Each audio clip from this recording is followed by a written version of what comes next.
Hey, Drew, you killed this shit. You killed this shit.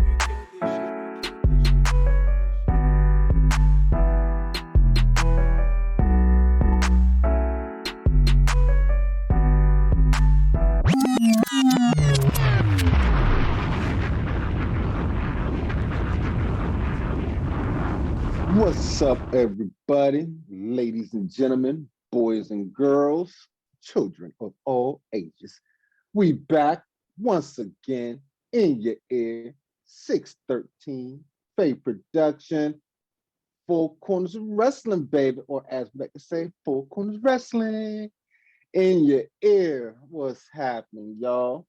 Got my boys with me, got my boys, Quabo. Holla at your boy. Man. How you feeling today, bro? You all right? I'm feeling great, man. I'm feeling great, bro. Feeling like I'm breaking my back over here. I feel a little lash in it. That team, no. Yeah, I hear you, man. All right. We're gonna take a quick trip over there to Hollywood, right? To Hollywood swinging. Hollywood, how you feeling, bro? Hey, so look, every week y'all come and y'all do this stupid little song, right? So I said to myself, you guys be all jolly doing the show. So maybe that might make me happy. You know what I'm saying? Because I always do this show mad. So, because like y'all piss me off sometimes. I'm like, what the heck is this?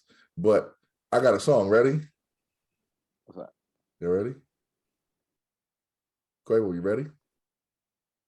Yeah. If the BWO,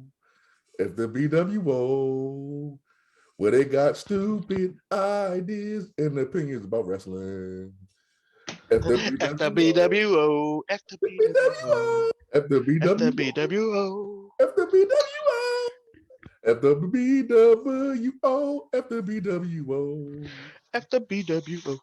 Hey, BWO, it's still F you. I'm good though, man. I'm here, you know. That's what's up. Hey, I love it, man. Hey, that's Hey, one more thing. What's that? F the BWO. I love it. Hey, new number one hit. You know what I'm saying? I'm trying to tell you, boy, y'all better cop that album when it come out, man. But y'all already know what it is. Wednesday, going back in the day. We got another review for you, baby. And yeah, Backlash 2001. We out there, Chi-Town, All-State Arena, April 29th, 2001. Getting it in. The third Backlash for WWF. You know what I'm saying? Back then, y'all already know it's WWE now. And it was interesting because I got to see JR and Paul Heyman on commentary, which we don't really get to see that often. And Paul Heyman, man, just showing how he can just do it all on commentary, man, as an advocate. You know, that's just doing it, man. And man, we're about to get into it, baby. So we started off because this pay-per-view just jumped right into it. So we're going to do like the pay-per-view and just jump right on into it.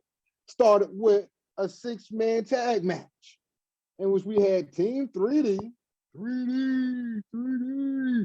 Bubba Ray, Devon, and Spike Dudley going up against Team X Factor. And I forgot about this team, X Factor. Boy, you had X-Pac, of course, that's the captain, X Factor, Just Incredible, and Albert. Prince Albert, Tensai, whatever you want to call him, man. This man had more makeover than a little bit, man. But we're going to get right on into it and see what the fellas thought about this match. And Quavo, what you think about this pay-per-view starting off, man? This thing, hey, look, it came on and it got right into the match, bro. Oh yeah, there was no joke. It was just high pace. Let's go. Let's get it. I will say this though, Albert. I think he had a shirt on. Good job, Albert. Great entrance too. It's been a while since I had seen this like trio together and this stable. You know, it was. I guess they were like in this year they were like fairly new.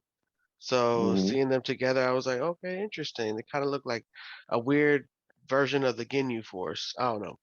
Anyways, the Dudleys though they did look strong in there, with Spike and Bubba and Devon, and you could see the reaction from the crowd.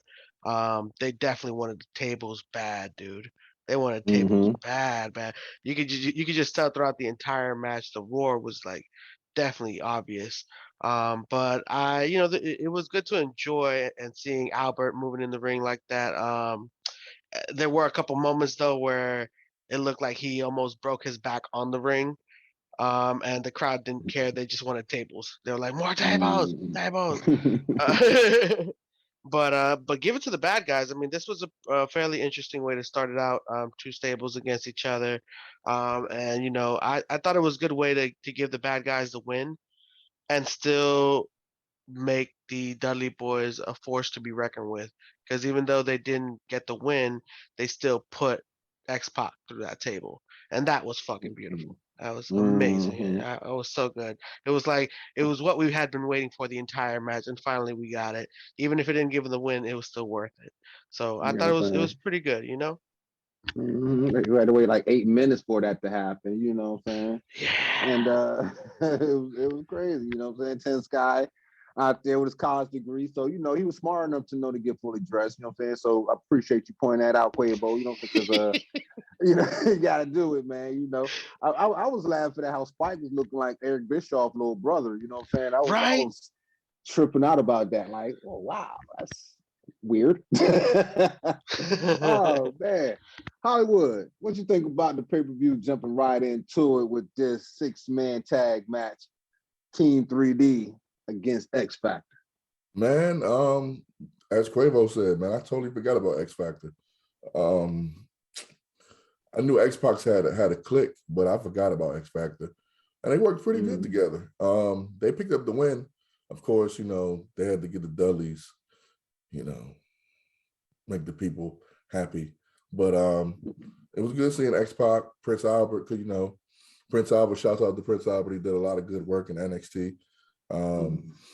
Just incredible. Now, that was a sight to see. I ain't seen him or heard his name. Also, it's always good to see 3D. They took an L, which, this was a new stable, like Quavo said, so maybe they needed to take the L to help enhance X Factor. I don't remember X Factor getting past the mid card, but it made sense. Pretty good match, solid match, good work. I didn't see any botches. FBWO, yeah. All right. So we're gonna rate this thing, Quavo, double super kick at the end to get the win at the match. We're gonna wait this, man. We're gonna wait this. I'm gonna give it a 5. It was decent. It was a good start. It had a couple things missing to throw it over the top, but really good way to start it out. Okay. Hollywood, what about you, man? What did Quavo give it? Gave it a 5, man. Fever.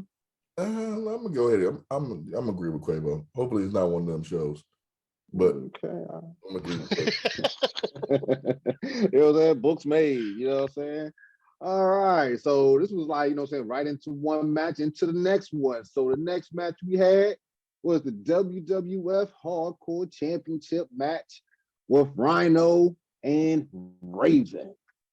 Hollywood, what you think about the WWF Hardcore Championship match, man, with Raven and Rhino going at it, man, with everything in the damn ring?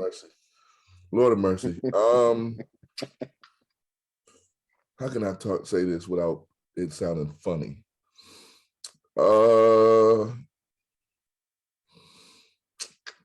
Give me 1 second. Okay, so you know how football players, when they die, they are donating their brains to CTE? CTE research, I'm sorry. Wrestlers need to do the same thing. They should, man. Because, Lord have mercy, bro. A couple people died. Both of them died. Wait for it. They died multiple times. As JR said, yes, people, that is the kitchen sink. They hit each other with every single thing that was brought to the ring. Luckily, there wasn't any more hardcore matches because there wouldn't have been any moves to use. See, this was before WWE like had a whole bunch of ladders just around the table. I mean, around the ring. So this was like a pure hardcore match where you bring your own weapons. And as JR would say, it was a slobber knocker. They hit, I mean, it was good to see Raven. Good to see Rhino. Hate to see, it's watching wrestling now, watching it back, it's kind of hard to kind of watch some of these matches because it's like, dog, what? Like, some of these matches, some of these pay-per-views we watching, they're like, if a Dark Side of the Ring episode come out, we're like, yeah, I see where it started right there. Backlash 2001. Right there. So, yeah, man, I mean, it's what you expect from these two. Fierce work, a lot of headshots. I mean, a lot of headshots. I think they started out the match with a headshot. That's what I thought. I think too. Good Lord. I mean, it was like, you know what? No regards for the head back then. None. This was 2011, 2001. So, I mean, the world was in a different place, but so were their heads. Because I refuse to believe that they didn't get like 3 concussions apiece. At least, bro. They were using shit as weapons, and I didn't know you could use as weapons. Yeah, bro. They were using like a shopping cart. How the hell you use a shopping cart as a weapon, bro? Like, damn. In all the WWE video games, you used to be able to use the shopping cart and run people over with them. That's it. Yeah, so I mean, they did more than run people over with that junk, though, bro. Like, I know. Oh, I know. Like, yeah. I told you they died a couple times, both of them. And mind you, this was just the second match. This was the second match. They was like, you know what? We're gonna steal the show and kill each other. We're gonna steal the show and kill each other. Great. It's like, I don't know, man. I can't wait to hear what Quavo had to say, because this match was, I don't know, maybe I'm getting sensitive. I don't know. What you think, Quavo? What you think about the hardcore match with Rhino and Raven, bro? Well, you're not hardcore unless you live hardcore. I don't know. Damn, bro, they really used every single thing that they brought out there, like everything, like all of it, every last piece of item. I don't even remember everything they brought. And the sink. I didn't even know you could use a sink like that. What the hell? What? Like that? Come on now. There's only one other way you can use it. That's why they don't use it no more. You're not gonna hit nobody with a sink on their back. Oh my gosh. Oh my god. Well, pop that joint right in their head.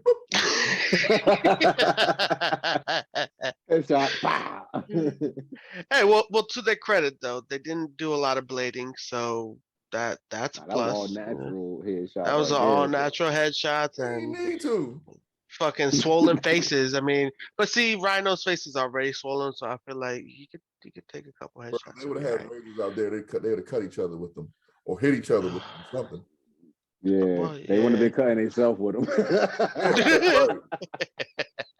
They'd have been cutting the ring open. Man, listen, if they'd have got 5 more minutes, both of them would have been paralyzed.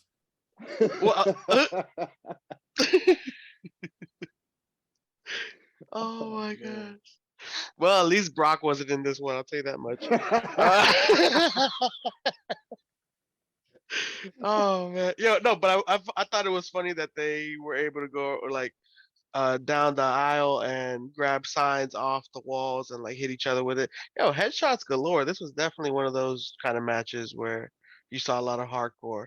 And then it was like being in the video game too. It's just like, all right, let's just have a hardcore match and be in a video game, and they brought it to life. So I thought it was funny. I thought it was entertaining. Okay.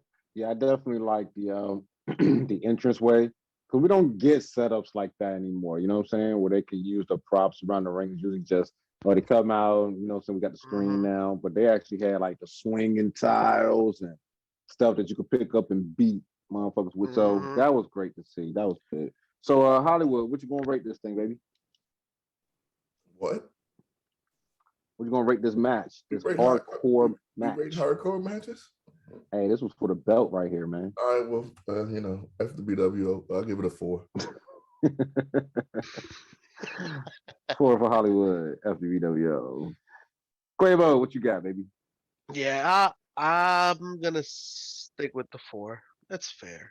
It's fair. 4 all around. Yeah, Books made. I feel like it was missing some kind of like either a kendo stick or a table or something. I don't know. It was just missing stuff. It was missing the EMTs. That's what it was missing. The EMTs. Probably.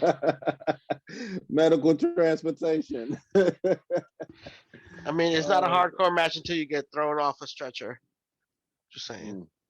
And then live up to it then. All right. Moving on. We had at this time, we had William Regal, my guy, who was the WWF commissioner. All right.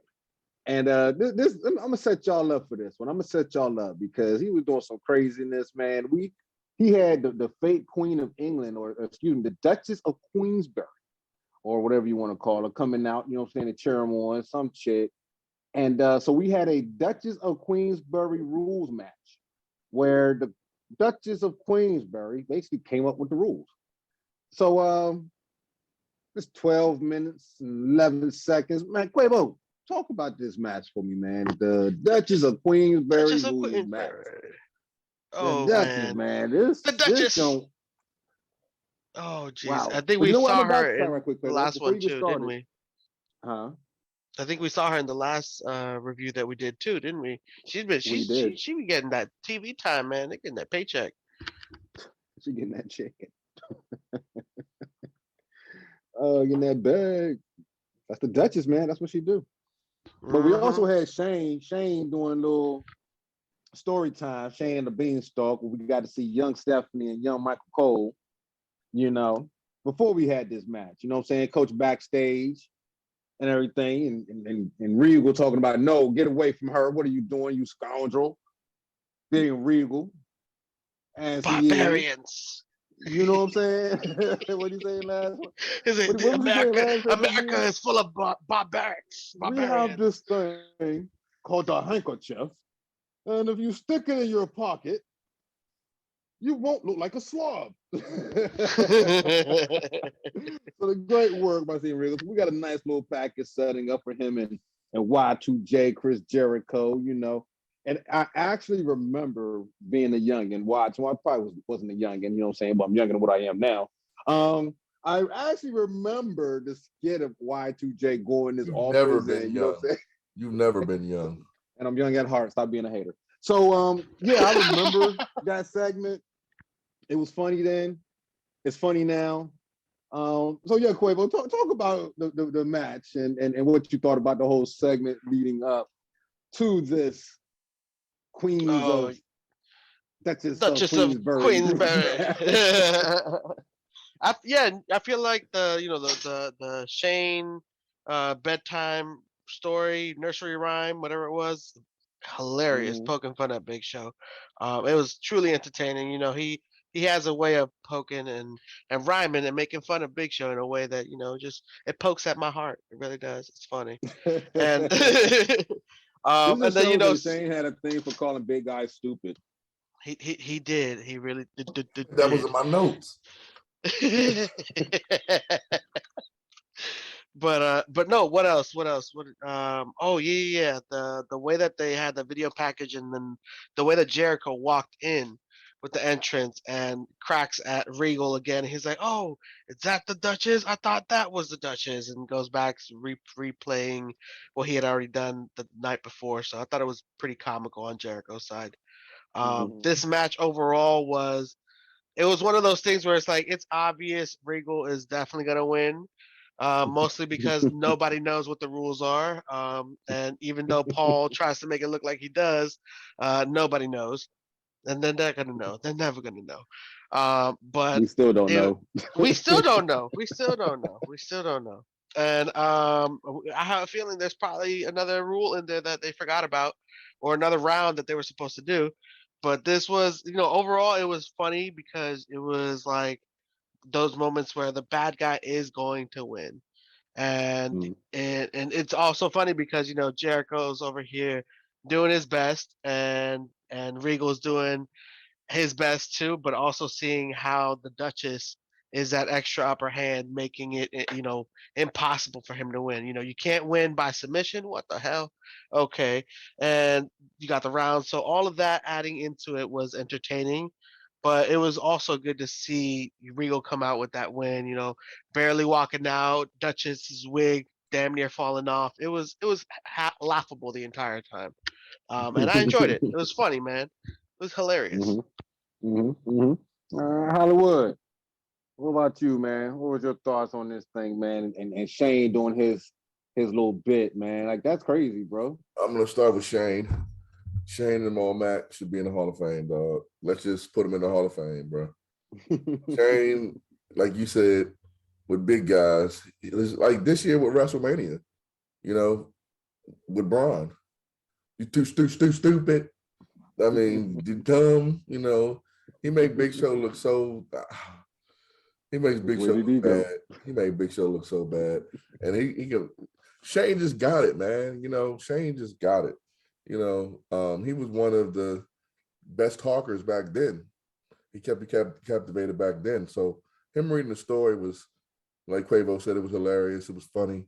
It was witty. Big Show looks the big slow. He looked like he was wrestling at AEW. Oh, snap! It's the same Big Show. It's the same Big Slow.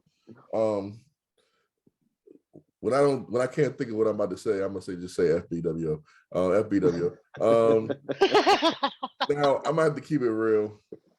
We should have a counter on how many times I say FBWO. I've probably said it like 8 times already. FBWO 9, FBWO 10. Yeah, FBWO. When it's crashing down and it hurts inside. Burn. FBWO and the whole group. Sorry. Time to play the game. And how you play it? FBWO and count it when I say it. Hey, Quavo, dog. I should have a Grammy, He's dog. stupid, dog. I should have a Grammy, dog. Nobody can do it. I didn't write none of this down. I'm sorry. All right. I'm sorry, dog. I'm sorry. Let's get to the match, man. Let's get to the match. William Regal, Y2J, Duchess of Queensberry rules. FBWO! I can't rhyme anything after that because the lyrics don't rhyme. Oh, man. But Every time you say FBWO, I'm gonna say ding. Unlike you guys, I was not. FBWO, the whole damn group. This stupid-ish. It's a stupid match, man. I didn't want to see this piece of garbage. This match was stupid, dog. We all know what was gonna happen. She didn't even know the rules. Nobody knew the rules. They were just winging it. Said, no, you can't win by a lion salt, which I've never seen him win by a lion salt, but hey, fuck it. Right. You can't win by submission. Oh, man. What? Can't just DQs, disqualifications, just everything's legal, but we don't know what's legal because she didn't tell us what was illegal. We didn't know. I love the puzzled look on the referee's face the entire time. Yeah, he was like, how the referee not gonna know the rules? He was lost. Where did he go? Yeah, nobody knew the rules. I mean, on one hand, it just goes to the greatness of Lord Steven Regal, who also, like Albert, has done great work down at NXT. He should be in the Hall of Fame. We've said it multiple times. He should be in the Hall of Fame. He's a great heel. And him and Jericho, I mean, even back in the WCW days, they just clicked, man. Mhm. was a pretty solid match, but I just didn't like. I knew who was going to win. We knew who was going to win. Mhm. You know what I'm saying? With these stupid rules. And Mhm. yeah, man. I mean, yeah. Okay. All right. What you BW. gonna You rate know this? what you were saying there? You were saying F the BWO. Hold on. Quabo.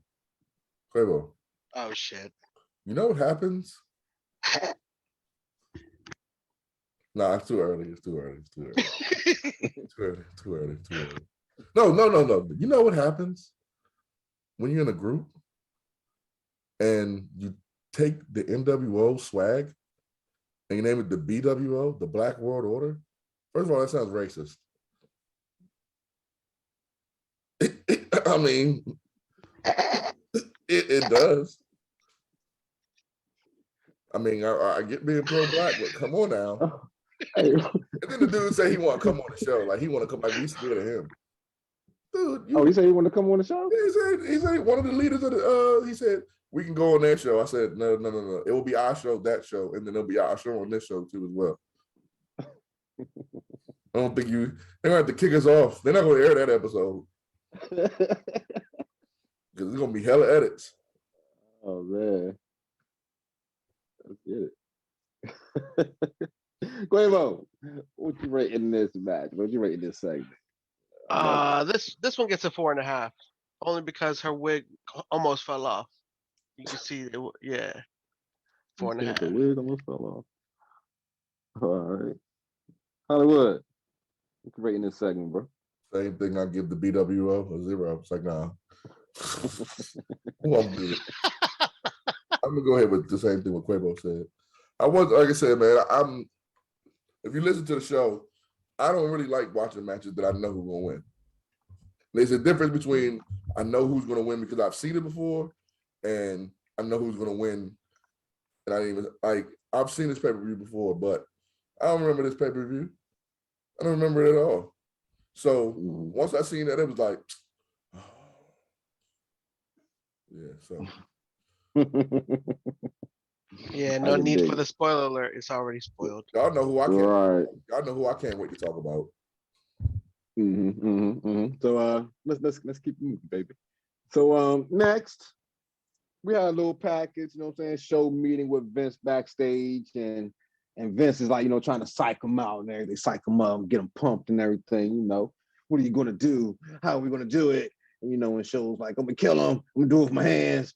And like Vince is like, well, why are you gonna do it? And show's like, because he's a McMahon. And Vince is like, oh, I love it.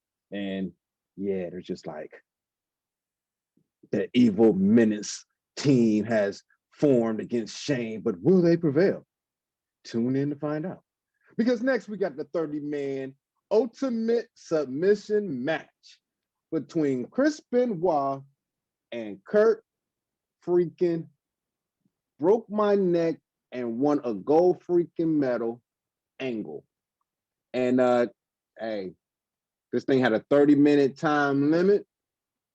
This thing went to overtime, ladies and gentlemen. 31 minutes, 31 seconds. Oh, my goodness. Hollywood, what did you think about the segment? You know what I'm saying? Show me with Vince and the ultimate 30-minute submission match, bro. Well, I can't lie, bro. This is one of the matches I want to talk about. Damn it, why we keep running into Chris Benoit, bro? You know what? I noticed too. Yeah, we do like we done did like 8 Chris Benoit joints. Yeah, you gotta look at the era we was in. Yeah, bro. You know what I'm gonna do next time? I'm gonna pick a pay-per-view that I know he can't be on. I'm gonna pick Beach. You're gonna pick one that you know he can't be on, and Brock gonna be all up in that jump. Yeah. I'm gonna pick Beach Blast 95. In the middle of the winter, Beach Blast. Valentine's Day Massacre. He ain't gonna be in that one. I'm gonna pick somewhere in Ohio. I'm gonna pick WrestleMania 37. Is my least old school one.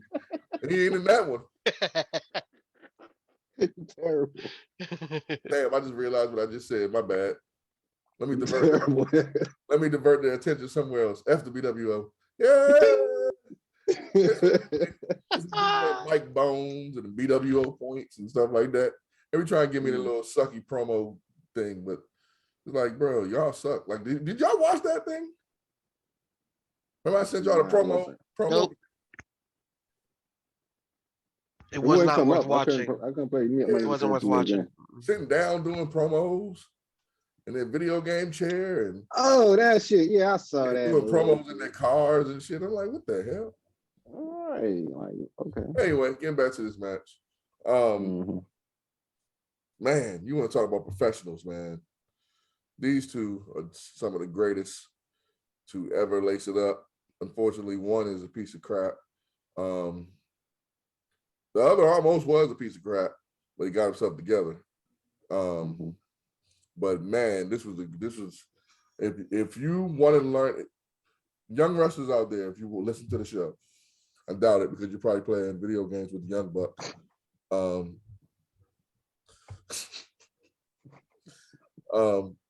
If you need to watch a submission match, watch this match. They did a good job. Kurt Angle was working on his leg, pretty much the whole match. If I was Kurt Angle, I would have just ran around. After I got them first two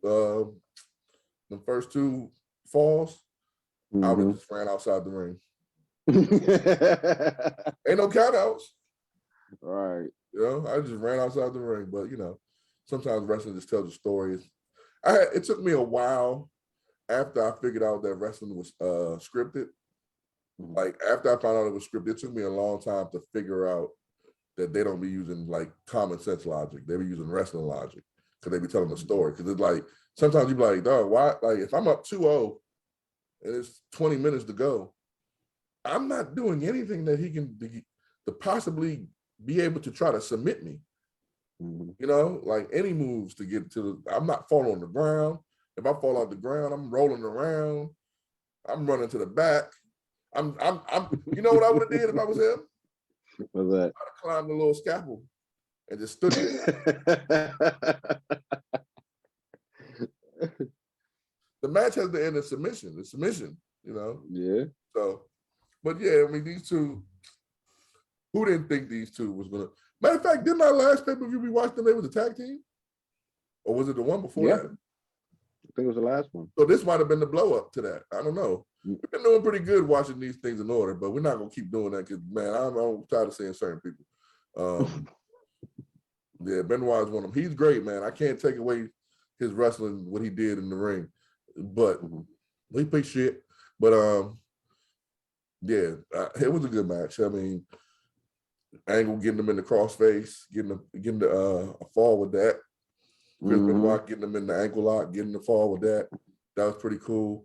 Again, it just, me personally, if I know I got to go 30 minutes and I get up 2-0, it's kind of like, I didn't watch the game, but, the Washington football team played the Cowboys, right? And the Cowboys was up like 24-0. Why the hell are they doing anything but running? I don't get it. I don't watch football, but I've just, read the story. And I'm like, bro. That's one of my favorite wrestlers. But he would have been gold in this era. Oh, man, he would have been gold in this era. Yeah, he definitely would have been gold. He'd have been gold in this era, bro. He'd have been high. Hey, Stone Cold, look, I got a scooter. You want to ride my scooter? I think that's a stunner. Oh, shit. Quavo, what was your thoughts about the segment? Hold on. Who told you I was done? Oh shit. Yeah, my bad. You know what happens? Huh, Marshall? When you try to move on from the great one? Oh, man. You know what happens? What's up, I wasn't going to I'm still sorry from that. I wasn't going to do this to you nor Quavo today. I wasn't going to do it to you nor Quavo today. I had one intended target to do this to. But you know what happened? You know, I'm going to spare you today. No worries. No, go ahead. Oh shit! No shit, dude! It almost happened. I'm still suffering from your reference. You know, it's the holiday time. Holiday I time. appreciate it, man. I appreciate Okay. I think you ran out of ink. But You anyways, said you think I what? Well, hold I on. think you read. I think you ran out of ink. Wait. Why did you get him started? Why I'm did you say scared. that? Why did you say I ran out of ink? Don't you know? For the list of tea, the pen never runs out. It's an infinity pen. You never heard of that, have you? You never heard of infinity ink? Yeah, no, you just keep writing. I can run over the pen. No, it don't break. It's not a, it ain't one of them cheap old big ones. That's what Marshall be over there using them big ones, and he be in the middle of the take of his nose, like, God dog it, I need another pen. Jay Will used Shout out to Big. Big, cut the Jay check. Will used to do push pencils. Mechanical lead pencils. Yeah, the little mechanical pencils. Oh, you hear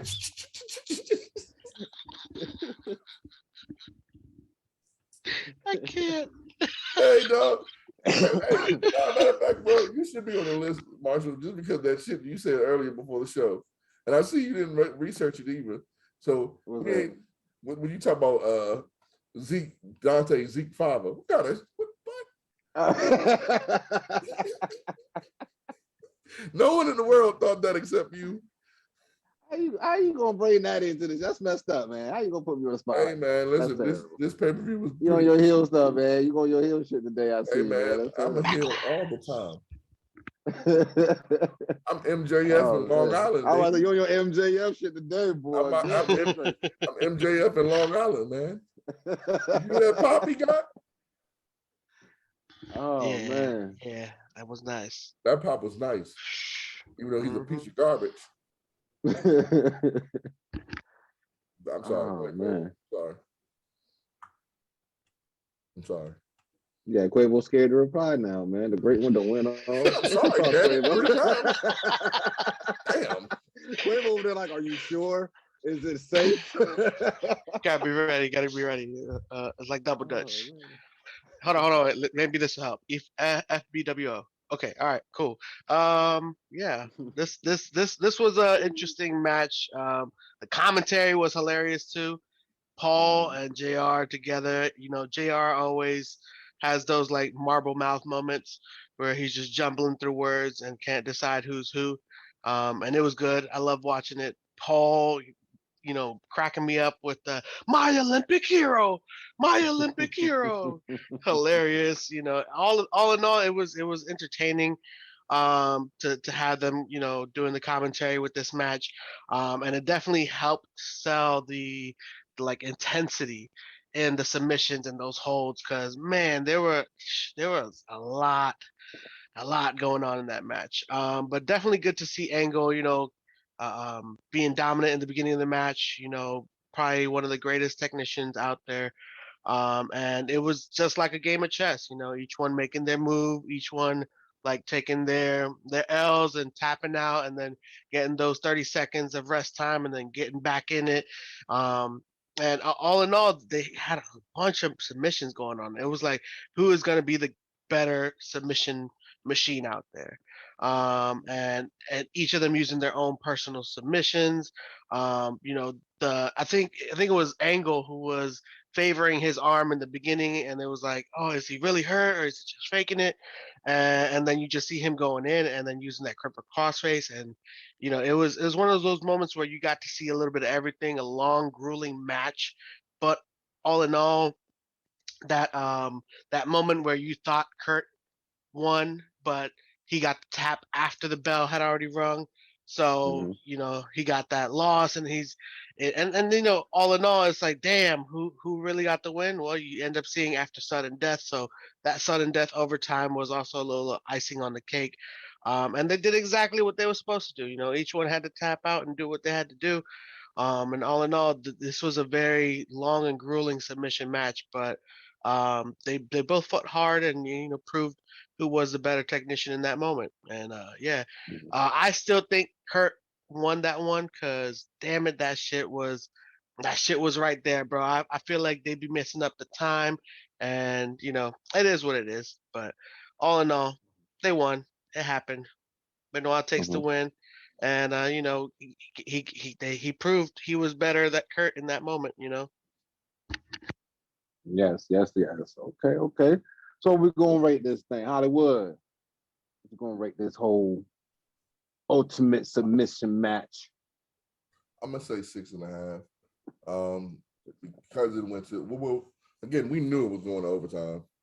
So that's I take points off for knowing what's going to happen. So it was a good match though. I give it a 6.5. I love what Quavo said about it, how they was JR and Paul Heyman's interaction, and he kept saying it was his that was his Olympic hero.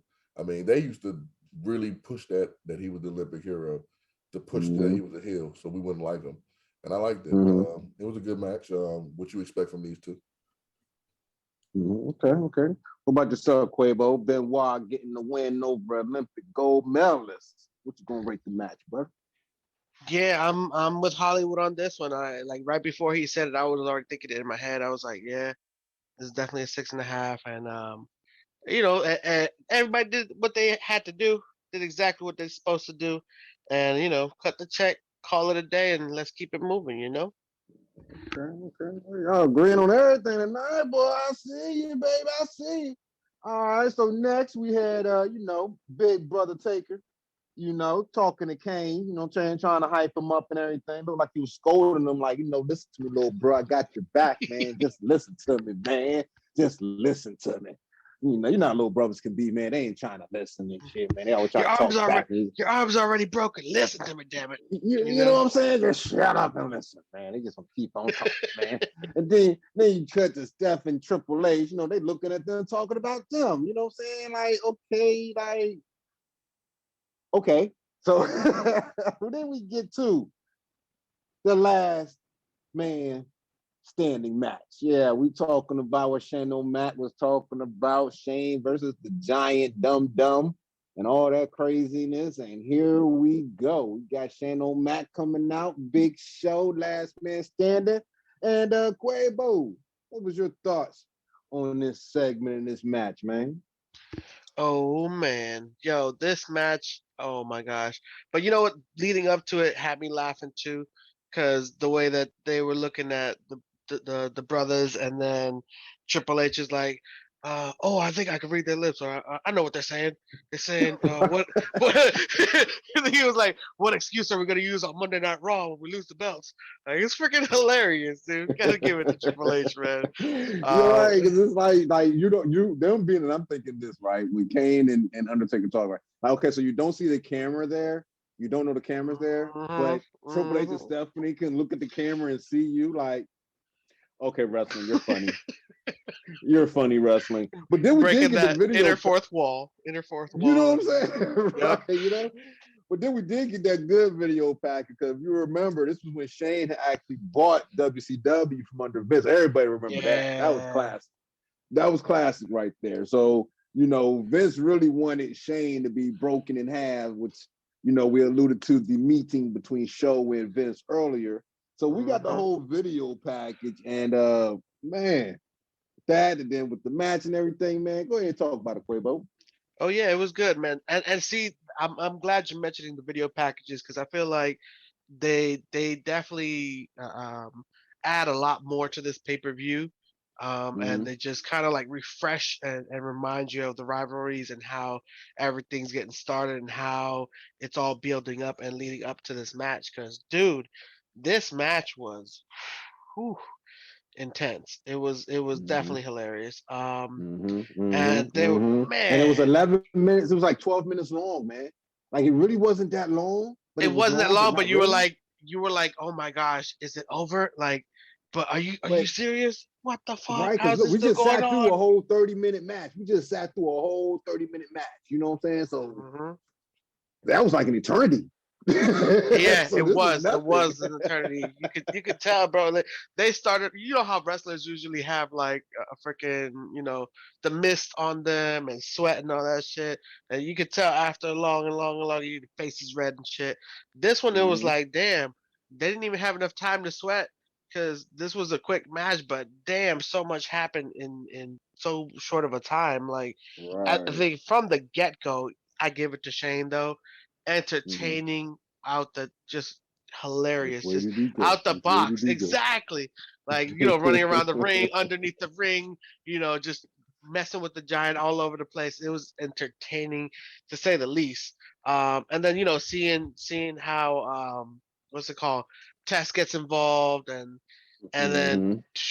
bro, that drop. Oh my gosh. He I'm went straight glad to you the went to me. drop. Fuck this I'm coming in the going ring. straight About to to the drop. top. Fuck, I'll give that to everybody. I'll let him go over all the other details. Let me get this part.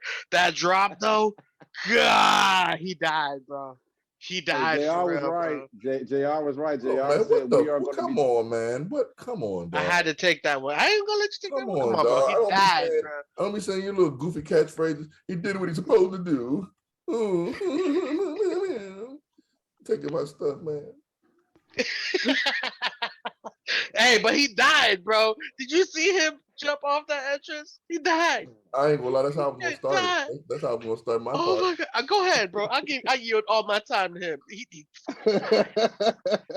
Hey, Marshall. Yes, Give me his Hollywood. time. So go ahead, acknowledge me. Acknowledge you, Hollywood. Go ahead and talk about how Shane did what he did. What he do? He died. No. I'm not gonna talk about him first. You know what I wanted to talk about first, right? What you want to talk about first? Country Taker. Your least favorite wrestler? Rolling. My favorite wrestler, Country Taker, man. They finally got the theme right, man. We ain't talking about that yet, but yeah, man, Country Taker, he came out there. Kane, you gotta listen to me, man. Listen to me. Your arms are jacked up. That man went from rest in peace to Kane, listen to me, man. I was like, damn, is this Terrence Howard? What the hell? Keep rolling. Keep rolling. We went from the gong to keep rolling. Hands up, hands down. What you gonna do now?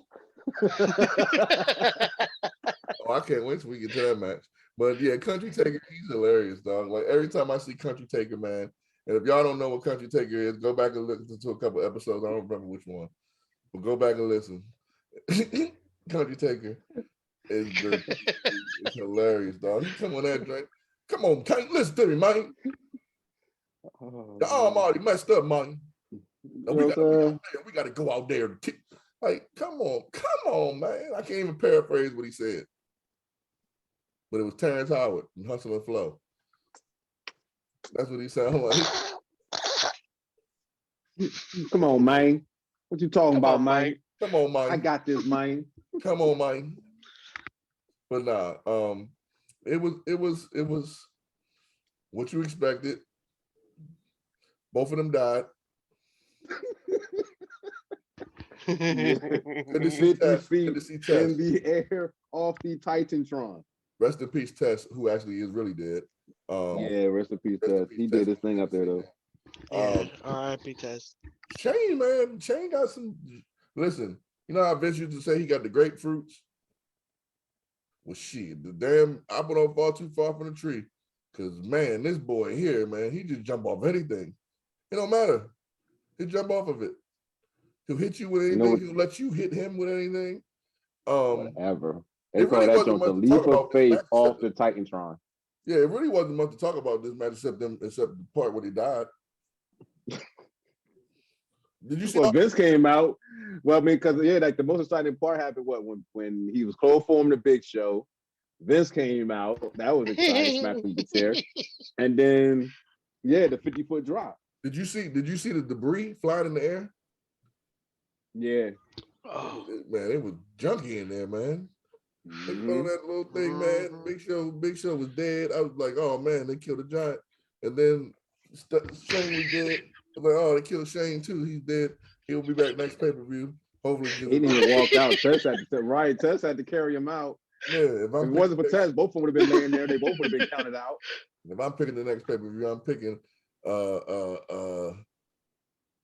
Capital Enforcement 1972. Washington, D.C. Because I'm not picking no more of these joints, man. These joints did like, first of all, none of them had health care. They still don't. So, like, why? I mean, well, I guess, you know, to entertain us. Thank you, Shane. Like I said, I already said it before, you're a Hall of Famer.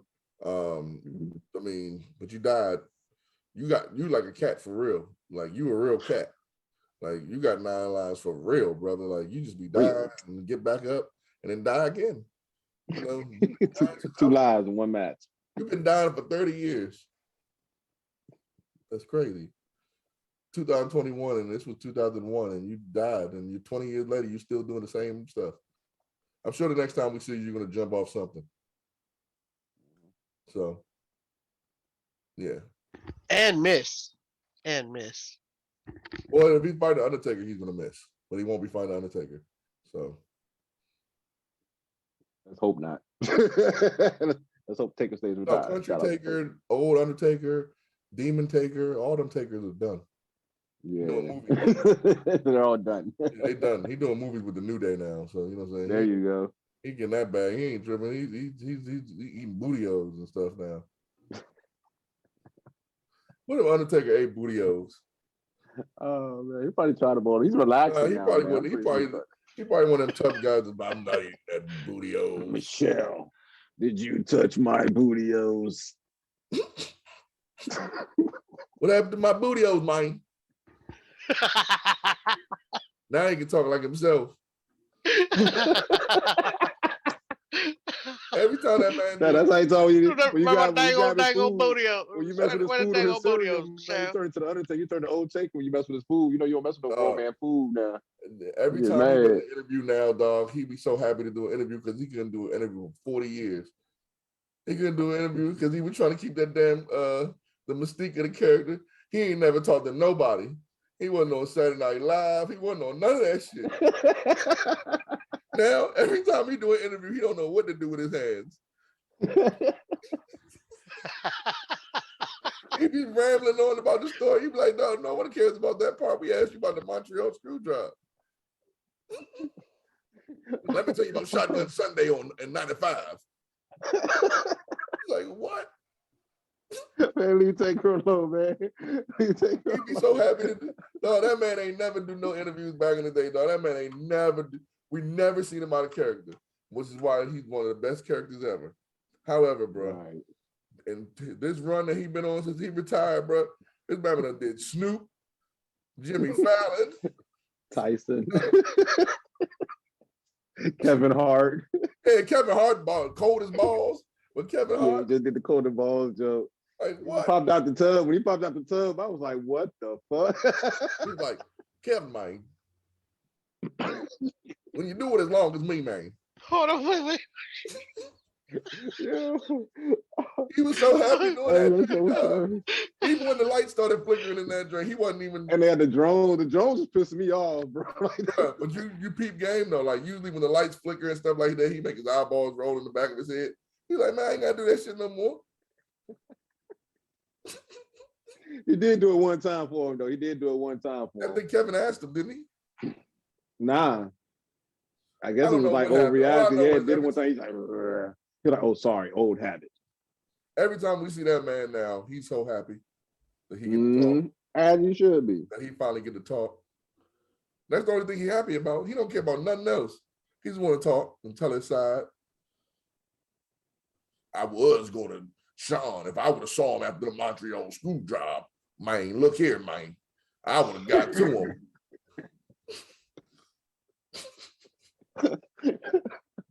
Oh my goodness. Oh man. Oh. Don't do that, man. But you know, I'm a boss. I roll with the boss. Vince has been my boss. That's my boy. That's my boy. He's loyal to me, so I'm loyal to him. Yeah, when I saw Kurt Angle almost choking Vince off on the airplane, I had to jump in real quick, man, because I didn't know if it was real or it was fake. You know, man, and I'm the boss's boy.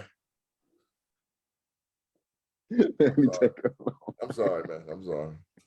Oh my goodness. That man be so happy. This thing, He be so happy, dog. Oh, and meanwhile, we ain't seen the Big Show in 6 months since he signed to AEW. He fought Right? No more, Marshall, and we ain't seen him since. no more BS. When Shane comes back, we're gonna be excited. When Big Show comes back in AEW, we're like, oh wow, come on, man. Give somebody else some TV time. Yeah, he's backstage working. Hopefully he's backstage working. Who we rating this thing, man? Quavo. You gonna rate this, baby? I'm giving it a 7, bro. That jump, that 50-foot elbow drop, worth it. Worth it. He died, bro. 2 people died. That's 7. Definitely. All right. Hollywood. I'm gonna give it the same thing as Quavo, but not just because of that. Well, all because of that. Yes, I'm lying. But they died and they didn't come back. Like in the other match, the Raven and Rhino match, they just kept dying. Yeah. This one they was dead over and over again. Yeah, so yeah, I'm gonna give it 7. Okay, all right, cool deal. So of course after the match, Vince tried to do everything in his power to prevent Shane from coming away with the victory. And I do believe this was the time where they screwed Test also, because I think Test was dating Steph, and then Triple did that as Hollywood, like from Trip, did that thing with Steph, and I think it was like Steph's idea. So Test was like real, pissed at it. So that's why he helped Shane get the win. So Vince is pissed in the back, and he looks at Steph and Trip, and he's like, I only have one son now, and his name is Triple H. And Triple H is like, yeah, I got you, Dad. I'm your man, Pop. And then we go to WWE New York, for those of our fans out of New York, listening, shout out. And you may remember that little spot called WWF New York, and we see Steve Blackman. I don't know what the hell kind of stuff he had in his hair, man. Crazy gel. And gets interrupted by Grandmaster Sexay, crazy self, man. Okay, that was interesting. But then we get into the European Championship triple threat match, in which we got Christian, Matt Hardy, who was the current champion at the time, and Uncle Eddie, Latino Heat, Latino Heat. Y'all knew that was coming, Uncle Eddie, baby.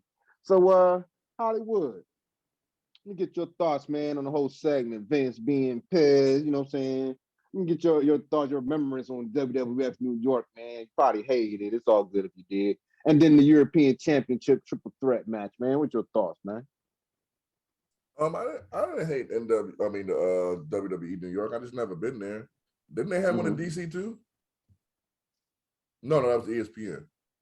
Right. That was ESPN. My bad. See, you see how I corrected myself before I said something stupid? That's not like they don't do that in the BWO. They don't hit edit. I just hit edit. Anyway,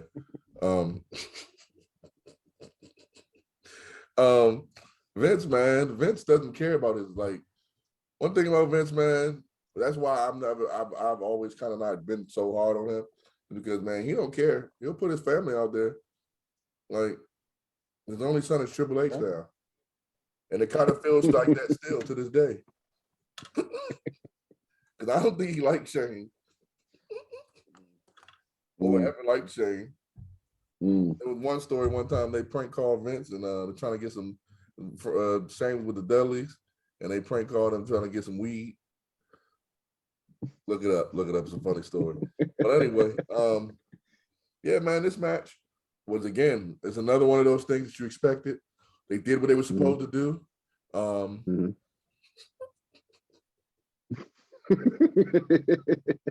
Pun intended. Hey, you better fucking watch it. Might make a different list. Hey, listen. Now you're like, Quavo, Hollywood. Oh.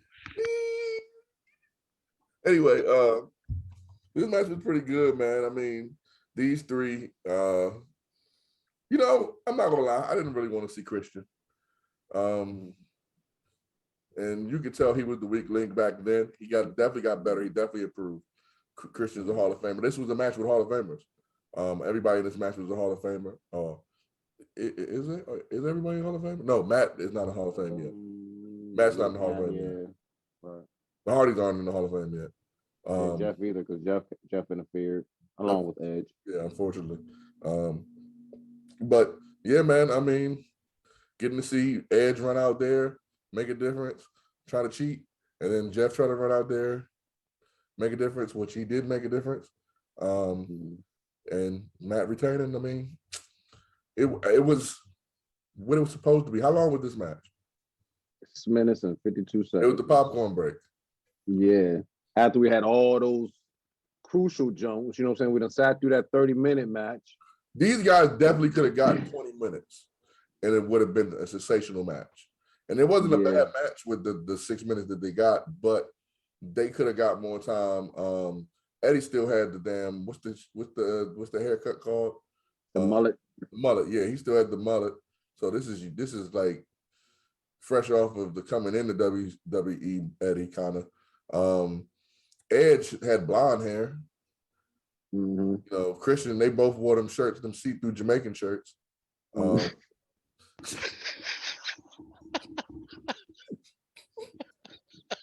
on. Oh shit. What's coming to the show? We had Jamaican shirts. Welcome people to the Rastaman show. The Rastaman T is here to talk for the rest of the show. Hollywood had to go to the bathroom and it sounds really bad. So the Rastaman here. The Rastaman loved to see Eddie Guerrero. He lied, cheat, steal, but he didn't lie, cheat, steal this one. He lost. He did. Jamaican He did. Those are Jamaican shirts. Jamaicans. What kind of shirts are they, Rastaman? Jamaicans don't wear the plastic. What kind of shirts were they, Rastaman? What kind of shirts were they? We wear the mesh shirts, man. We wear the mesh shirts, not the plastic. The plastic be sticking all over your body. You make your body real hot. You make your body real hot. You coming out there with that plastic shirt. No, that's not a Rastaman shirt. Real Rastaman wear shirt with holes in it. You can still see through it, but it has holes. This shirt didn't have no holes. So the Rastaman said, I like that outfit that he wear. I like Edge and Christian's outfit. They should have been with the brood still. They wore regular shirts. They wore blouses with this brood. Rastaman like the blouse better than like the see-through shirt. But now I want to see Christian blouses. Now I want to see nipples. You're out there with your nipples showing, and they're all stuck to the shirt. You gotta cut the shirt to get it off because it shrink. When you wear the shirt during the match, it become a baggy shirt first, then it become an Under Armour shirt by the end of the match.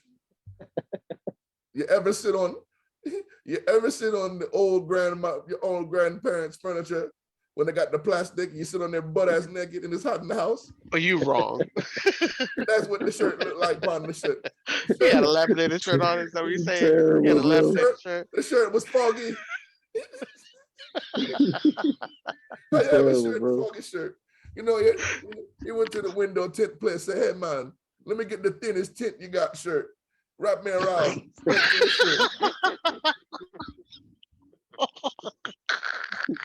He said the thinnest tint. Maybe a butterfly shirt. Quabo, you got anything meaningful to say about this match? Because I know you. Please go ahead. He had a shrink wrap shirt on. Is that what you're saying? No, he had a Bumbleclaw giant Safeway shirt. It was black. Safeway shirt. You know the shirts you get from the beer and wine store. I don't drink beer and wine no more. But no, you know the black baggie you get from the beer and wine store. Yeah, they stretch it out real. They stretch it out real thin. Made a shirt out of it. Oh man. I don't know why you got the black. We got the black tint. That boy shirt mystified by the end of the match. Looked like he was hot boxing his car. It's a black plastic bag, boy. I tell you what, boy. What the hell are they wearing? Eddie had No the idea. mullet. Eddie had the mullet. We were like, oh, come on, Eddie, chop that. Edge had the That long thing was everywhere. blonde hair, looking like a fool. This is when Jeff started transforming into a new guy because he had the purple hair. Mm-hmm. You always look at Jeff like, what the hell is the man going to do now? Every time you see Jeff Hardy come out back then, you're like, what this man about to do? I thought he was going to do what Shane did. Right. And he's not even in the match. Not even in the match. Right. Me done, Right. man. You some R-Truth. Me done. My bad, roster bod. All right. Hey, what we rate this segment, gentlemen? Oh man, Hollywood. What we rate this segment, baby? How you gonna rate this segment? Quavo didn't even go and talk about the match yet. Oh man, I yield all my time to roster mod. I want to hear more about these shirts. Oh, okay. We're gonna get these to that shirts. Rastaman haven't been on here all season yet, but and then we didn't tell you that we're gonna be here. We just came today. We didn't think about it coming, but my cousin, he had the Popeyes chicken in the refrigerator. So I said, "Oh man, want some Popeyes?" So I'm gonna go over to his house and get the Popeyes, and we've been here since, you know. But I mean, we was watching the match, and we was like, "What the hell? What the bum McCloud got on? What?" And then I knew somebody gonna say Jamaican shirt. No. I know the Jamaican shirt. That's French. They wear it in Paris for Fashion Week. Somebody. Kanye West clothing. What if he would have put holes through the see-through shirt? They sell it for $5,000. How much do you think that shirt costs, realistically? $2. No, you bum. What boy? $350. That shirt cost like $300. He wrestled in that shirt. Both him and Edge look like fools. Like, what the hell? And one of them had the little red lace in their shirt. But man, go ahead, Quavo. Go ahead. Your turn, man. Oh man. Too funny. I think my favorite moments were Uncle Eddie with the brain busters. And yeah, man. Rest of my time I yielded back to those plastic skinny shirts. I want to hear more about them. Pretty much our vibe online, Hollywood. Where can we get the plastic shirts? Do they even have them anymore? That would be a big time retro look right there.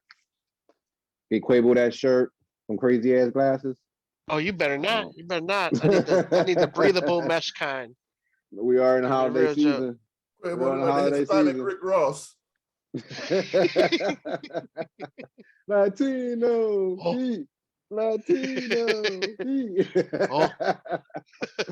Oh man, what we rating this segment, y'all? Who we go Hollywood? I was gonna give it a 6, but because the bum McCloud shirt, let me give it 2. Hold on. Did you call me Hollywood? I'm sorry, Rasta man. Oh no. You know what happens when you call him the Rasta man? The first time you make the Rasta list. I mean, I do it. My cousin do it a long draw. I mean, I get straight to the point. You bum McCloud Ross on the list.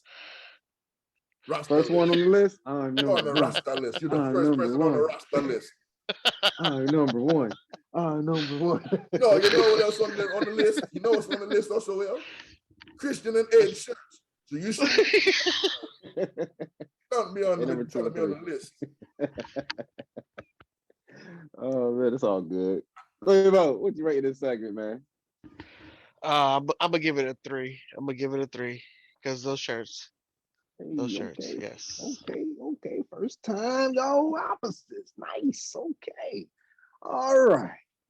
So after that, of course, as they said, Matt wins. And now we come to our main event of the evening. And we got the 2-man power trip, baby. That's right. Stone Cold Steve Austin and Triple H. And I would be remiss if I didn't give credit to my man Hollywood. Hey, Marshall. Hey, Marshall. This is very well. Can I get on the show?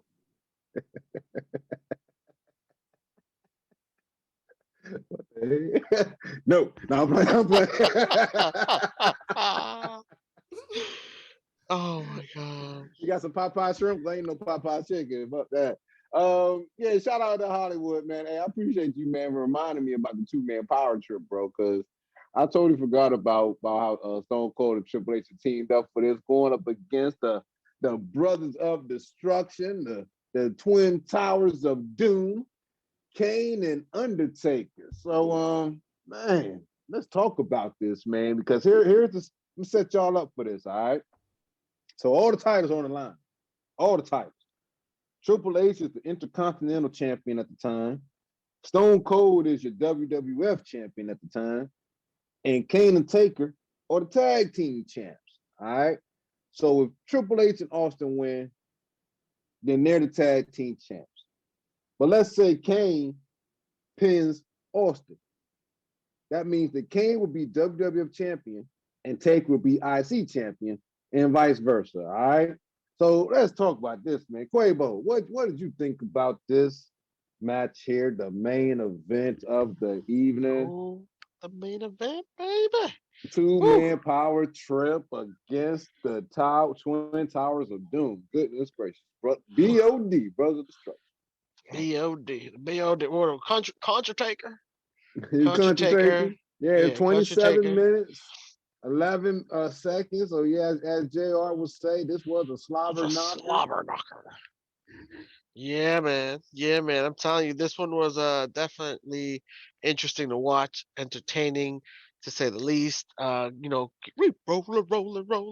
Country Taker coming out there with the bike and whatnot, and then Kane and everybody else getting up in there. I feel like this was one of those matches that has already been foretold in the beginning and in the middle of the pay-per-view how much heat the what's it called two-man power trip have against them, but also just seeing like when Stone Cold entered the building, you have him talking to, who was it? I forget what's his name. One of the About Pat McAfee little brother or Pat McAfee big brother. Yeah, and he was like, "My name is Stone. Shut up." Yeah, great. He was You know, and then dragging moving. everyone. He was just dragging. They're like, "Come on, woman." For real, like, come on, woman, let's go. I'm late. You can't walk around with your woman like that nowadays, boy. No. Canceled real quick. You better watch it. Girl, you know you got rights. You know you got. I'm telling you, bro. Empowerment. Stone Cold, boy. You walk around with that woman dragging her by the arm like that, boy. You gonna get jumped out here by some females. Yeah, man. I'm telling you, it was very entertaining. And then seeing how they all just like interacted with each other. You know, these are some of the best to do this work in this business.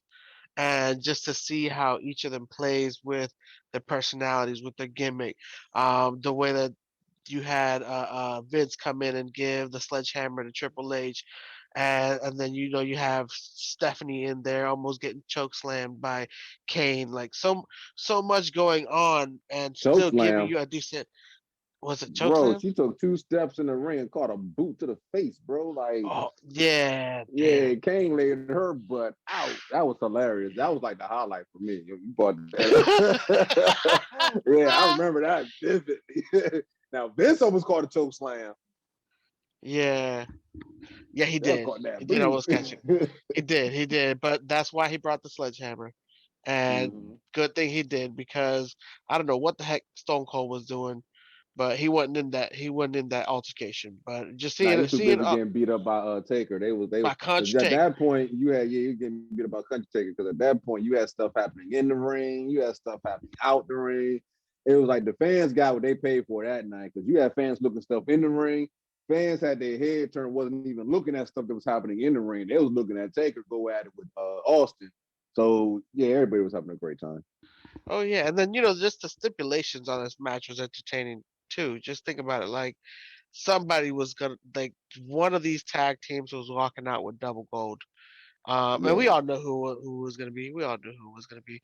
But still, we all had our bets in, and we, were hoping for the BOD. But they were going to take those belts. We knew they were going to take those belts. We knew Vince was going to get involved. And they were going to do exactly what they were supposed to do, man. And I'm glad they did, because it was entertaining all the way to the end too, man. I'm telling you, even with Triple H, just like what's the word? Getting worked by Kane and getting worked by Taker and just getting the beating and still coming out with that win, like just barely dragging out with those belts. Like it made it worthwhile. It made it worth watching. Okay, all right. Hollywood, what are your thoughts on the main event of the evening? Two-man power trip and the Brothers of Destruction. Yeah, man. I told people in our group chat, people don't remember two-man power trip. That was one of the best factions, or whatever you want, duos and like they did a lot of great heel work. Who told Stone Cold to put on red knee braces? No. I'm surprised Quavo didn't point that out, because I was like, bro, who told him to do that? I guess that's he trying to be a heel. Yeah, I was thinking that same thing. And hey, you notice how he could not get that vest in the ring for nothing? Like he threw it, he tried to carry it in. That vest was not cooperating for shit for him. This was a great heel match, bro. Like a great heel match. They kept leaving the ring, trying to leave. Mm-hmm. It was running away. Country Taker came out there with his bike. I thought one of them was gonna take it, but missed opportunity. Nobody took it, unfortunately. But it was a good, solid back and forth match. They was beating the mess out of Undertaker for a minute. Country Taker, I'm sorry. He was beating the mess out of him for a minute, doing some good tag team work. But then the match, all mayhem happened. They just started fighting out the ring. Stephanie got caught with a mean joint. And Vince was about to get caught with a mean choke slam. But that darn sledgehammer, man. I mean, that man's had that sledgehammer for a long time. I wonder if he still got the original one. He probably do. It's up on his wall somewhere. Yeah, he hit Kane with the sledgehammer, pinned up 1, 2, 3. Time to go home. Everybody go home. They ran with the belts because Country Taker was heated. And there's no stopping him. Even though they lost him. But yeah, man. I mean, it was some good spots. Some good spots. Stone Cold was doing a lot of work. This was Stone Cold was on a tear, and he was a heel. A lot of people don't like his heel run, but I liked it. I did too. I liked it. I did too. This was good. This was good stuff. Good work by these four. And come to expect this from these guys, obviously. So yeah. Right. I thought it was hilarious how Vince just started dragging Steph to the back up. She took the big She was woozy, like she got hit with a chair or something. Right. Like, damn, you still ain't showing no mercy. Like, come on, chick, let's go. Get up here. Oh, man. So we're going to rate this thing, Quavo. What are you going to rate the main event of the evening? This main event, I'll give it a 6.5. It was good. I liked it. Okay. 6.5 for Latino Heat. Hollywood. What you got for me, bro? I hate to agree with Quavo, but that's the same thing I had down. 6.5. I mean, it was legends, Hall of Famers in this match. It was good. It wasn't too long. It was a lot of action. It told a story. And it was, like I said, two-man power trip, man. You can't go wrong with Triple H and Stone Cold and Stephanie and Vince. Like, I think the right people won to keep pushing the story. And yeah, man. And like Quavo said, this the intrigue of all the belts being on the line. So, it could have been Country Taker as the champion and Kane as the IC champion, or Kane as the champion and Country Taker as the Intercontinental champion, But it was good. It was dope. It was a good way to finish pay-per-view. I wasn't disappointed, and yeah, man, country taking forever, man. One thing that I did notice about this pay-per-view is we didn't get a lot of like promos. You know what I'm saying? The promos that we did get, they weren't long like the other pay-per-views we watched where the promos were like long as a mug. You know what I mean? These Jones was like the package that we did get and the promos that they did do, they was like to the point. We in and out. Now the packages may have ran a little long, but the promos that they did, they was like in and out. Okay, let's go. It was a lot of matches. Yeah. Yeah, they did have a lot of matches. Yeah, 7 matches. There's a lot of matches. A lot of action in the matches. So probably they was like not drowning out with the promos, maybe. True. Yeah, but 2 matches, almost 30 minutes. Yeah, that's an hour right there. Good movie. All right, so what we gonna rate this thing, gentlemen? Start with you, Hollywood. What we gonna rate this pay-per-view Backlash 2001? Ooh, I'm gonna give this a 5. 5. Yeah, it was solid. It was a solid pay-per-view. It wasn't too, other than the Shane spot, Raven and what you call it, killing each other. Raven and Rhino killing each other. Rhino. Mm-hmm. It wasn't, it wasn't super great, but it wasn't bad either. You got to see Steph, you got to see Vince, Tess, you got to see a lot of names that we've, from that era got to work. Mm-hmm. But it's pretty good. So I mean, solid 5. Okay. Yeah, you got to see Vince come out twice that night. So sweet. Quabo, what are you gonna rate this pay-per-view Backlash 2001? Yeah, I'm kind of want to give it a 6, but I feel like 5 is fair because this was like in April, about to go into May.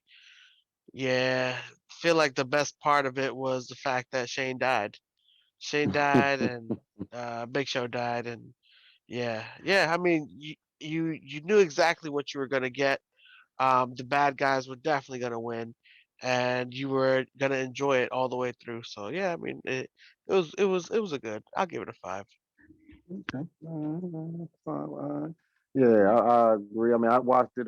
One of my folks that came through, and I was watching bits and pieces with it. And they was intrigued, man. They was intrigued, especially with the Big Show, Shane Mack, man. Like when they seen Shane jump off that scaffold, that was a jaw dropping moment.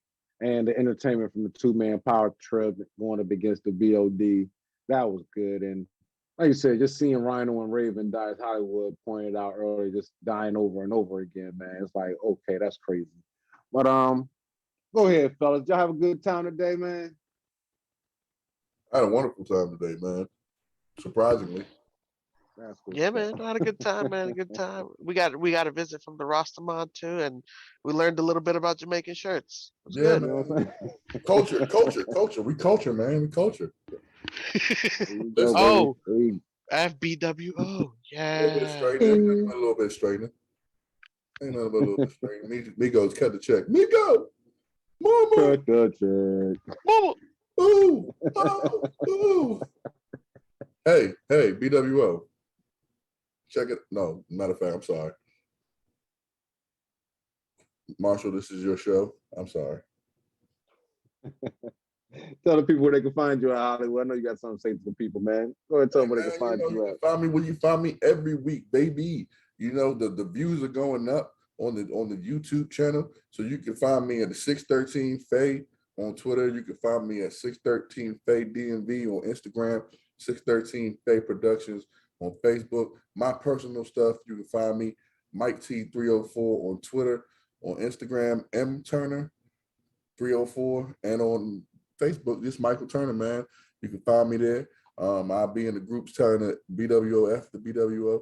I got more to say about them, but I gotta let my man Quavo shine too, because he's out here in the social media getting it in. Yes, sir. Go ahead, Quavo. Tell the people where they can find you at. You can find your boy Quavo, holla at your boy Quavo at Jose Quavo 8 on all platforms, Facebook, Twitter, and Instagram. And you know where you won't find me, Hollywood? Where? Watching the BWO promo. I'm not gonna do it. Woo! I won't do it. I won't do it. Good one. Hey, question, Marshall. Can I ask you a question? Yes, sir. What's that? I know it's a little early, and this episode airs, you know, on Wednesday, like we always do at this time. So, can we do a few New Year's resolutions? Sure. What you got? Um,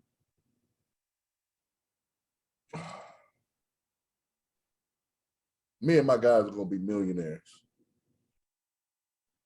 Yeah, I like that one. 2022, we're gonna be millionaires, man. We're gonna come up. We're gonna come up this year, man. We're gonna got a lot of stuff coming on 6/13. I don't want to talk about, how I am, man. I don't say nothing until it actually happens. Got a lot of cool things. If you haven't catch the New Vision pop-up reunion, mini reunion, that's on 6/13 Faye as well, doing numbers right now. We're gonna have some more stuff coming for y'all, you know what I'm saying?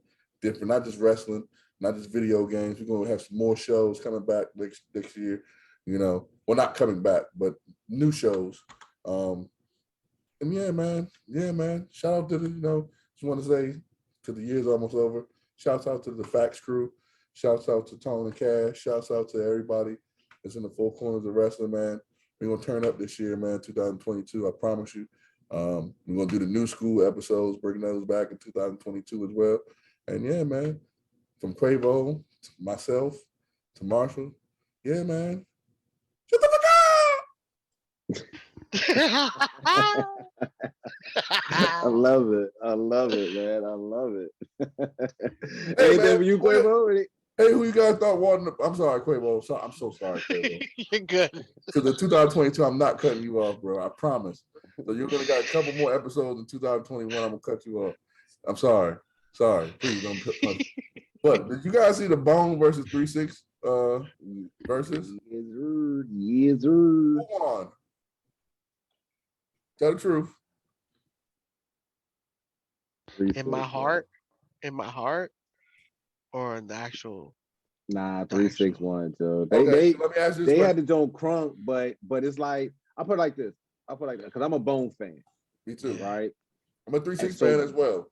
Yeah, I'm a 3-6 fan as well also. So watching it, I feel like if Juicy J would have never came out of his mouth for what he said, Bone would have kept the momentum and it would have probably been a tie, if not more towards Bone. But because of what happened and the way that it happened, and then the song selection that Bone was playing afterwards, it went to 3-6. Because it was like Bone against the world, man. Like 3-6 was bringing everybody out, man. I mean, Bone had features too, but it was like, it was lit. Yeah, I watched it twice. Okay, Quavo, what about you? I only watched it once. And that was Have you mad. seen other angles, Marshall? No, I just saw the head on angle. One thing I did notice, they cut the crowd noise, so you really can't hear the crowd. I got you. That's what I was about to say. Go watch the Drake. It's the Triller. It's on YouTube, but it's the Triller view. Remember, you can watch it on IG for free, but you can watch it on Triller for $2.99. Cut the check. So they had a couple of right. So they had a couple of different views.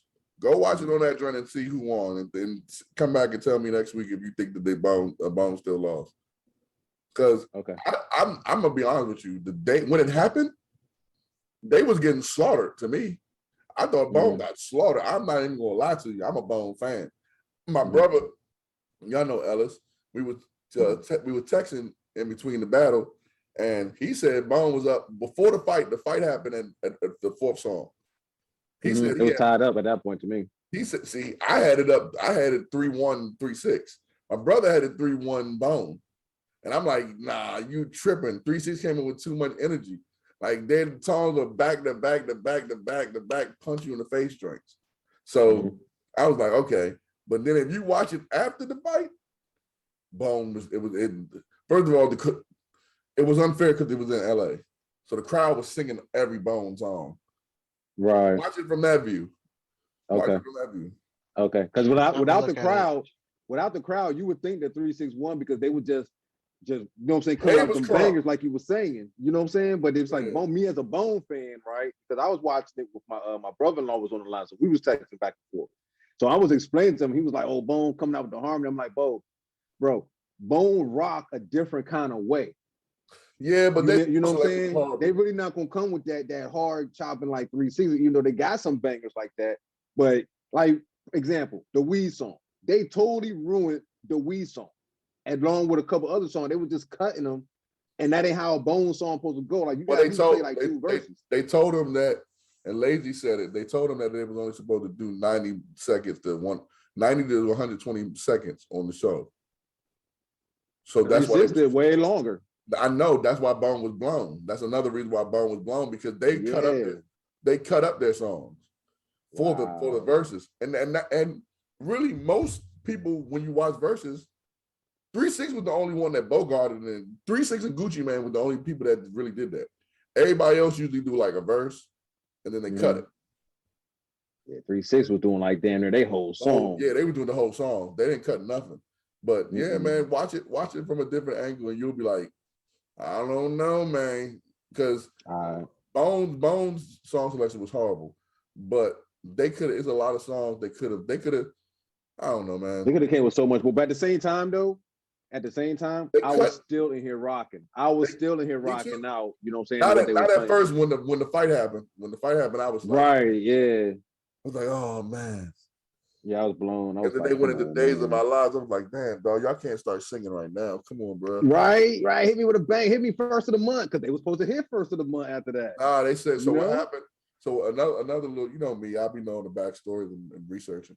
So another thing Lazy said was, Lazy and DJ Paul said it both, that they cut the show about a quarter of the show because of the fight. The fight happened so long, you know what I'm saying? They were trying to just get out the building without no problems. So they cut, so each one of them had like 6 songs they didn't get to do. That's what I'm saying. Bone could have really killed them for real if they wanted to, but they was playing it. The song, like, one thing Versus has become, and it really sucks to me because they sold it. And I told everybody once they sold it, like, that's one thing about 613, y'all. You can bet that on everything. And Quavo got my word, Marshall got my word, and anybody with 613, we ain't never selling this shit. We staying independent, man. Because they sold it. So now everybody just be playing their hits instead of playing for their audience. You know what I'm saying? Like, nobody wanted to hear. I told everybody on Facebook, Bone, leave Mariah Carey home. Right. They listened to me. I heard that Mariah, I was like, oh. They listened to me up until that joint. And I said, leave Phil Collins home. Leave Change the World home. Leave Vivaki Teach the World home. Leave all that type of stuff home. And they did, but you could tell that they got hurt by that 6 songs. Now, don't get it twisted. 3-6 had 6 more bangers. Like, they had a couple. I'm pretty sure. But Bone had a lot of bangers too. It's like Busy said, man. Shoot, look, they ready to take on other groups too, like Wu-Tang. So should have went against. Hopefully we can see 3-6. I mean, not 3-6, but Bone versus Wu-Tang. That would have been a better battle. Get this stuff together. Yeah, it would have been more even. That would have been a better battle. The tempos of their music would have been a better battle. Yeah. Well, hopefully we can get that song. I don't. And they put it together, y'all. Anybody from Versus, if y'all put that together, guess what? We don't want to see Cut the check. I don't want to watch Versus no more, man. That shit's coming too watered down, bro. Yeah. You know what I'm saying? Like, I hate to say it, they gave it to the man, and the man don't know our culture. They should have let us watch that whole thing in the little fight. They put us on commercial. It would have been more authentic. They put us on when I was the stream, I was watching it on. I saw the whole fight. So they put the commercial break on. I didn't get the commercial break until they was already pushed to the back. But what I'm saying is, I wanted to see all that. They didn't go to the back. Everybody just staying on stage. By the time they went to commercial, with the platform I was watching on, by the time they went to the commercial, everybody was talking about, like, the stage was cleared off. They nobody was really on stage. Yeah, they did. No, they didn't. Go watch the trilogy. No, they didn't. They never. I seen they had cleared the stage. Like, what? They had like 400 people on there after that fight happened. Yeah, but they ended up clearing them out. Like, I saw all that. I saw all the people that was up on stage. Then you got to go watch it then, because all the people stayed. Yeah, they had cleared out before a second, then they started playing again. It wasn't like oh, they got everybody off stage now, but they stopped fighting and everybody was settled, and then they start playing again. Yeah, you gotta go watch. Yeah, I didn't get that commercial till like the version. The Triller version. Everybody still was on stage after the Triller version, and the Triller version it showed a lot of different angles. Like when he threw the bottle at him, he really threw it at him.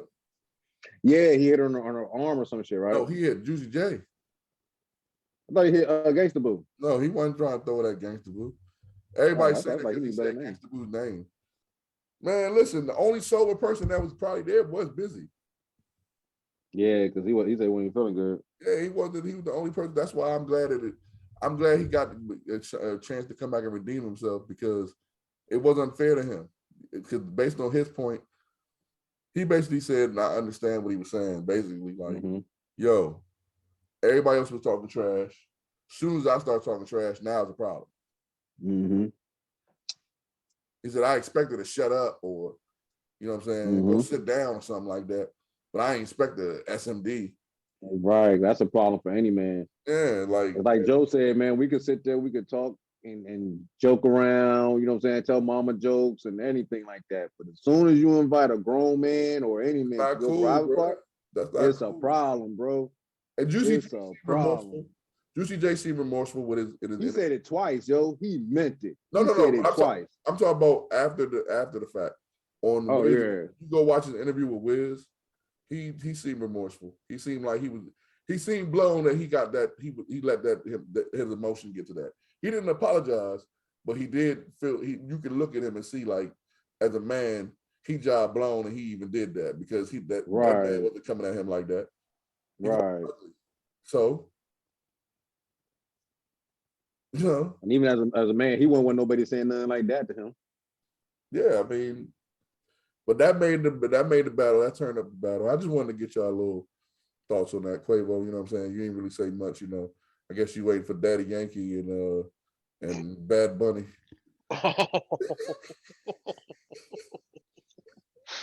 You're wrong.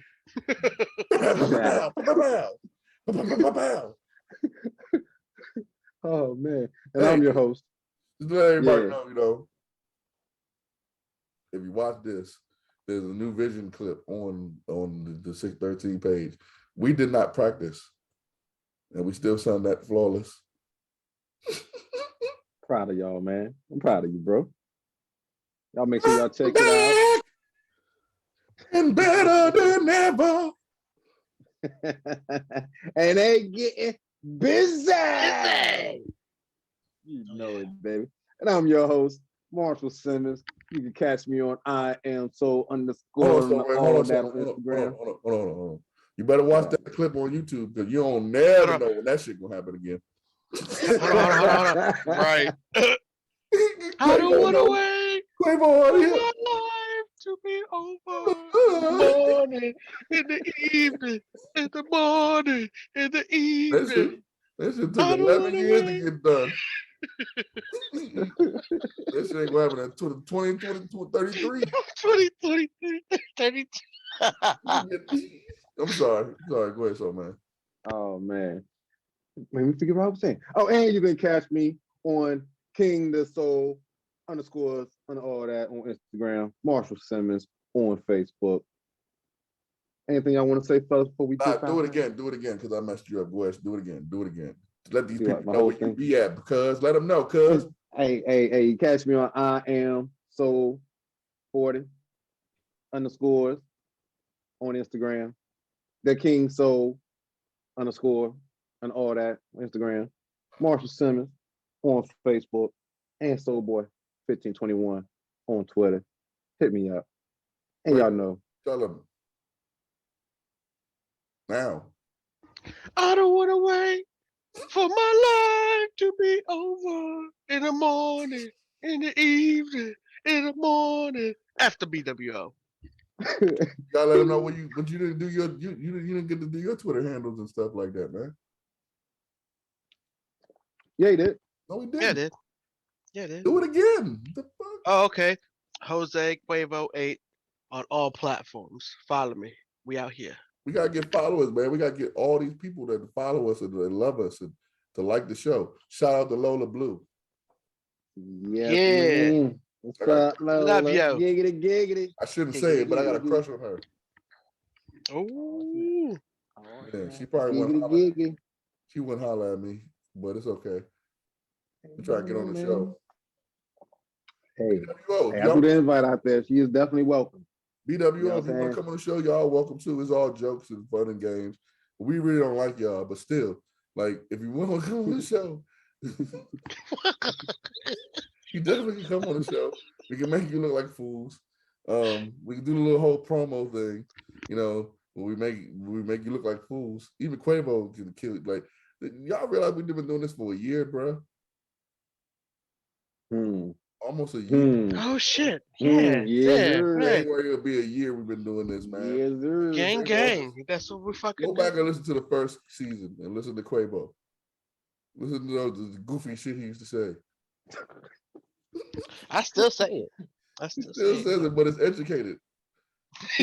More Back then, polished he'd be like, now. You're more Polished. polished It's now. refined. like, It's not barbaric like these Americans. he'd be like, Bob Backlund was the best X Division champion ever back then. Like, what? Wait. That's when I was the producer of the show. I'd be like, cut. No. Yeah, man. But shouts out to everybody that's been with us on this journey, man. We thank y'all. You know what I'm saying? Listen, this is in the four corners. We're gonna have merch in 2022. You know, we're gonna do a lot of good shit in 2022. Marshall, tell these people, man. Tell them, man. Come on. You already know. Stop Leave this shit to the professionals. Willie, no, try it at home. not that. Yeah, no. Willie D said, sometimes you gotta let people know, man. Let them know. You gotta let them know. Let them know Let you're them the know best who I thing know, from this man. year in 2021. Oh man, we done came up, man. About to come up on a year in the jail. You know what I'm saying? One of the best hosts in the lands. We never ever been Thanks a to all all of y'all. Excuse me. You never even been a host before. You know what I'm saying? But thanks to all of y'all out there. Nah, I just hosting my own DJ parties, you know what I'm saying? Just rocking out me and my neighbors, you know what I'm saying? But now I'm entertaining all of y'all. We love y'all, appreciate everybody's support. Everybody, like I say, the anniversary coming up 1 year. Hey, I appreciate y'all. Thanks for letting me be a part of this. Tell them, Quavo, tell them you too. Talk your shit too. Yeah, after FBWO. We done said it. I ain't gonna say it again, but let me say it one more time. After BWO. FBWO. Yeah, just look at it. Okay, go ahead, Marshall. Hit him with the catchphrase. Hey, leave this shit to the professionals. Don't try this at home. And we out. Mike T, hit my bomb.